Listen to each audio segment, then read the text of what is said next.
Hi, good morning. I wish every doctor a happy Doctor's Day. मैं सबको शुभकामनाएं देता हूँ इस दिन की और I am doctor Jameel working as consultant at Sri Radhakrishna Charitable Hospital. It's a renowned hospital. I have done my graduation and post-graduation from AIIMS Delhi and then fellowship from Royal College, Ireland. I have certified ATLS trauma, advanced trauma life support. I am doing advanced laparoscopy and thoracoscopy as well. And I am happy to serve in this charitable center with a very nice team and good administrations. Doctors day पे society के लिए एक यही message है मेरी तरफ से कि द सोसाइटी शुड अंडरस्टैंड कि डॉक्टर्स की भी अपनी परेशानियां होती है, बनने से लेकर के आखिर उसको कंटिन्यूएशन करने तक के। हम लोग अपनी चीज़ें भुला देते हैं, जैसे कि मेरे पास भी अपॉर्चुनिटी थी कि मैं वेस्ट में सेटल हो जाता। I sacrificed due to society and family reason. I am working and serving the society. मगर इसी तरह से मेरी तरह बहुत सारे डॉक्टर्स होंगे जो यहाँ पे सफ़र कर रहे हैं। सफरिंग में क्या होता है कि हम डॉक्टर्स हैं, भगवान तो है नहीं, हम कोशिश कर सकते हैं। कई ऐसे इंसिडेंट्स होते हैं जिसमें कि आउटपुट 100% नहीं आ पाता है, तो सोसाइटी ने अंडरस्टैंड करना चाहिए कि कुछ कंप्रोमाइज़ हमारी तरफ से होता है, कुछ उनकी तरफ से भी होना चाहिए। 10 वाला है सर। ऐसे तो अनगिनत रिसेंटली अभी हमारे पास एक ऑपरेशन हुआ है जिसमें कि एक लेडी थी, ज़्यादा बड़ी नहीं, 45 साल की एज है और थोड़ा पेरीफेरी से है, जो कि रिसेंटली बस यही कह रही थी कि मेरा पेट फूल रहा है, खा पी नहीं रही हूँ और वेट लॉस होते जा रहा है क्योंकि खा पी नहीं रही थी। मगर जब उसको इन्वेस्टिगेट किए तो पता चला कि गरीबी तो है ही, गरीबी के साथ में इसके पेट में एक बहुत बड़ा गोला था, तकरीबन 28 सेंटीमीटर का। तो उसको रिसेंटली ऑपरेट किए हैं, जिसको कि एक अपने आप में अचीवमेंट है, क्योंकि उसके बाद जो पेशेंट की फीलिंग होती है अनरिमार्केबल, यानी जिसके पेट से इतना बड़ा वज़न निकल जाए, जस्ट बिकम अ प्रेगनेंसी की तरह से। और उसको कोशिश भी की है कि हमारे यहाँ चैरिटी में उसको इंक्लूड किया जाए। तो इस तरह से हम दोनों साइड काम कर रहे हैं, एक तो पेशेंट साइड से फाइनेंशियली और giving the best medical care to them. संदेश यही है कि हम भी ह्यूमन बींग्स हैं। एक वर्ड होता है मेडिकल नेग्लिजेंस, तो मेरे ख्याल से नेग्लिजेंस हर सेक्टर में होती है, चाहे वो जज हो, पुलिस हो, ट्रेन ड्राइवर हो या कोई भी हो। तो उनके लिए कोई नेग्लिजेंस का क्लॉज नहीं होता है। कोई डॉक्टर ऐसे दुनिया में कहीं नहीं होगा कि जानबूझ के पेशेंट का नुकसान कर सके, मगर गलतियां होती है, बिकॉज ह्यूमन एरर्स होते हैं। कभी इंस्ट्रूमेंट्स काम नहीं करते हैं, कई बार जो हम मेडिसिन देते हैं वो कहीं और से आ रही होती है, फैक्ट्रीज से आती हैं, तो उनकी गलतियां भी हमारे सिर पे तो भी जाती हैं। In the name of medical negligence patients अगर कुछ गड़बड़ हो जाती है तो डॉक्टर्स को कैच किया जाता है। सोसाइटी शुड अंडरस्टैंड, और ये जो नेग्लिजेंस का कंसेप्ट है ये शुड बी मॉडिफाइड, कि गलती हर किसी से होती है। इवन जजेस कंसेप्ट लेकर के कोई अगर इंसान एडमिट हो जाता है, जेल चला जाता है, तो 10-10 साल के बाद में उसको निकाला जाता है कि नहीं, ही इज फ्री, कुछ हुआ नहीं था इसको। हम भी इंसान हैं, हमारे भी थोड़ी सी देखना चाहिए सोसाइटी में। नमस्कार, मैं डॉक्टर राकेश केवलवाल। मैं Radha Krishna hospital and research institute में मेडिकल एडमिनिस्ट्रेशन का काम देख रहा हूँ। ये सभी मेरे डॉक्टर्स फेलोज जो भी मेरे फ्रेंड्स हैं, परिचित है, सभी को डॉक्टर्स डे की बहुत बहुत शुभकामनाएं। ऐसे दौर में जो दौर अगर चाहे ऐसा हेल्थ केयर का दौर आया है जो कि 100 साल के बाद आता है, ऐसा दौर जब हम कोरोना महामारी और कोविड-19 के पैंडेमिक से बहुत जूझ रहे हैं। और जितना काम इन्होंने 1-1.5 साल में किया है, ये इतना अप्रिशिएबल है कि उसका कोई लिमिट नहीं है। दिन रात एक करके बहुत सारी कठिनाइयों को देख के, अपने परिवार को पीछे छोड़ते हुए, अपने कंसर्न्स को पीछे छोड़ते हुए, बहुत सारा स्ट्रेस लेते हुए डॉक्टर्स ने जो काम किया है, वो पहले मैं सभी का धन्यवाद करना चाहूँगा इस चीज़ में।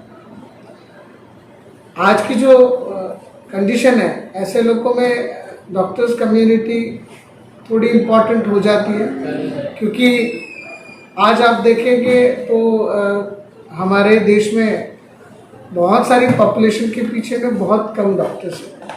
बाकी कंट्रीज़ में आप देखते हैं तो वहाँ पे पॉपुलेशन कम है, तो जो रेशियो पॉपुलेशन टू डॉक्टर होता है वो काफ़ी कम होता है। तो एक डॉक्टर जो है वो कम पेशेंट को देखते हुए ज़्यादा ध्यान दे सकता है, ज़्यादा समय दे सकता है। मगर हमारे कंट्रीज़ में वर्कलोड ज़्यादा होने की वजह से एक डॉक्टर जो होता है वो एक पेशेंट्स पे जो समय देता है, कंसंट्रेशन देता है, वो थोड़ा सा कम होता है। इस वजह से ऐसा हो जाता है कि हम जो परफेक्शन देना चाहे कभी कभी नहीं हो पाता है, या कंसर्न्स होते हैं वो नहीं हो पाते। कोई भी डॉक्टर की ये मंशा नहीं होती कि वो अपने पेशेंट्स को अच्छे से ना ट्रीट कर पाए, अच्छे से उसका सेटिस्फैक्शन नहीं अचीव कर पाए। ये हर एक की मंशा होती है कि हम अच्छे से अच्छी ट्रीटमेंट कर पाए, मगर ये मंशा के बावजूद भी ऐसी सिचुएशंस होती है जहाँ पे हम लोग 100% नहीं दे पाते, थोड़ा सा कम रह जाते हैं। तो ऐसी सिचुएशन में हमें ये मंशा है कि समाज, ये कम्युनिटी हम लोगों को समझ के ले। हम भगवान नहीं हैं, हम लोग हैं। अपने जो साइंटिफिक नॉलेज है, जो हमने मेहनत की है, उस नॉलेज के स्किल के बदौलत हम लोग उनका ट्रीटमेंट करना चाहते हैं, जो एक साइंटिफिक प्रोसेस होती है। हर एक की अपनी बॉडी होती है, अपनी इम्यूनिटी होती है, उनका रिस्पॉन्स होता है और उसको फाइट करने की कैपेसिटी होती है। उस वजह से वो अलग पेशेंट अलग तरीके से रिस्पॉन्ड करते हैं, अलग दवाइयों को अलग रिस्पॉन्ड करते हैं। तो ये सब प्रोसेस में हम लोग उनको मदद कर सकते हैं, उनको उस डिसीज से, डिसऑर्डर से बाहर निकालने की कोशिश कर सकते हैं।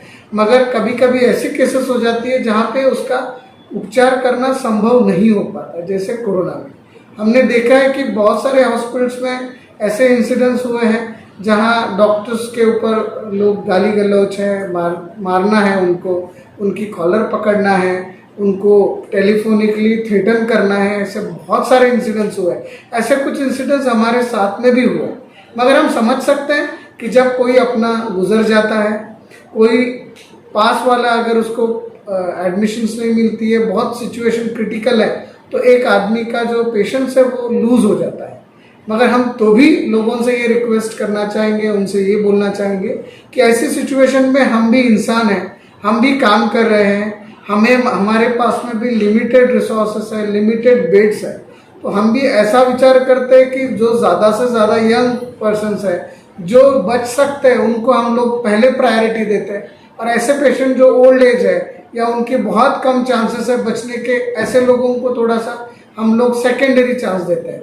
तो आप भी ऐसी सिचुएशन में हमको समझ लें, हमें भी आप अपने जैसा ही समझें, और जो भी हमारे से कभी गलतियां भी हो गई तो उसको भी आप हमें as a part of community उसको अंडरस्टैंड करके ले। यही ये डॉक्टर्स डे पे मैं सबसे विनती करना चाहता हूँ। धन्यवाद। नमस्कार, मैं doctor Rishikesh Raut, consultant orthopaedic trauma and joint replacement surgeon, Radha Krishna hospital, Nagpur. मेरा पैंडेमिक का अनुभव ये रहा है कि मोस्ट ऑफ द लोग जिनका कोविड टेस्ट पॉजिटिव आ जाता है वो घबरा जाते हैं, और घबरा के उनको, जिनको ज़रूरत नहीं होती है, जिनका ऑक्सीजन लेवल भी अच्छा होता है, जिनको कोई सिम्टम्स नहीं होते हैं या जिनके एकदम माइल्ड सिम्टम्स होते हैं, उन लोगों को भी ऐसा लगता है कि अब मेरा रिपोर्ट पॉजिटिव आ गया तो मैंने कहीं पे तो भी जाके एडमिट हो जाना चाहिए। और उसी कारण मैक्सिमम अस्पतालों में ऑक्यूपेंसी बेड सारे ऑक्यूपाइड हो जाते हैं, और जो सही में नीडी पर्सन रहता है, जिसके जो सिम्टोमेटिक होता है, जिसके माइल्ड या मॉडरेट सिम्टम्स होते हैं या जिसके सीवियर सिम्टम्स होते हैं, उनको बेड मिलने में दिक्कत जाती है। तो मेरा संदेश समाज के प्रति यही रहेगा कि अगर कभी थर्ड वेव आती है, अगर आप पॉजिटिव आते हैं और आपको कोई सिम्टम्स नहीं है या एकदम कम सिम्टम्स है या माइल्ड सिम्टम्स है, तो बिना घबराते हुए अगर आप अपने आप को आइसोलेट करते हैं अपने घर में और अपनी सेहत के तरफ कुछ जो पैरामीटर्स हैं वो मॉनिटर करते हैं, और अगर वो पैरामीटर्स अगर नॉर्मल रेंज में रहते हैं तो एडमिशन होने के लिए लोगों को फोर्स नहीं करते हैं या हॉस्पिटल में एडमिट नहीं होते हैं। तो जो कुछ अपने पास में लिमिटेड रिसोर्सेज हैं, इंडिया में काफ़ी हॉस्पिटल्स कम हैं, बेड्स कम है, मैन पावर कम है, डॉक्टर्स कम है, तो जो भी अपने पास में साधन उपलब्ध हैं उन साधनों का मैक्सिमम उपयोग हो सकेगा। अगर हम अपने रिसोर्सेज का मैक्सिमम टू मैक्सिमम यूज़ करते हैं तो everybody can get a good affordable and better and quality health care, है ना। तो मेरा समाज को यही संदेश रहेगा कि डू नॉट बी पैनिक, है ना। पैनिक नहीं होना है, शांति से जिसको ज़रूरत है उसको एडमिट होना है, जिसको ज़रूरत नहीं है उसको होम आइसोलेशन या क्वारंटाइन रहना है। बाकी भारत सरकार द्वारा और स्टेट गवर्नमेंट द्वारा समय समय पर गाइडलाइंस जारी होती है। उन गाइडलाइंस का पालन करने से मैक्सिमम लोगों को कोरोना से मुक्ति मिल जाती है, कोरोना से स्वस्थ हो जाता है। मेरा डॉक्टर्स डे पर मैं मेरे सारे डॉक्टर भाइयों को और बंधुओं को ये संदेश देना चाहता हूँ कि आपका काम सारी ईमानदारी से पूरी लगन के साथ जैसे पहले कर रहे थे वैसे ही करिए। छोटे मोटे डिस्प्यूट्स या छोटे मोटे बुरे अनुभवों के कारण आपने बिल्कुल विचलित नहीं होना है। हम जैसा पहले काम कर रहे थे वैसा ही हमें अभी भी काम करना है। And finally happy doctors day to everyone. मेरा समाज को लिए ये संदेश है कि समाज ने अपने डॉक्टर्स को समझना चाहिए। हम भी इसी समाज में से पढ़ लिख के डॉक्टर बने हैं। मेरे ग्रैंडफादर एंड मेरे दादाजी किसी की खेती करते थे, मेरे फादर पढ़ लिख के बैंक में जॉब किए और मैं पढ़ लिख के डॉक्टर बना हूँ। तो मैं भी इसी समाज का हिस्सा हूँ। न मैं भगवान हूँ न मैं भगवान बनना चाहता हूँ। आपने हमारी तरफ भी यानी डॉक्टर लोगों की तरफ भी देखने का नज़रिया ऐसा रहना चाहिए आपका कि they are part of a society, nothing is perfect.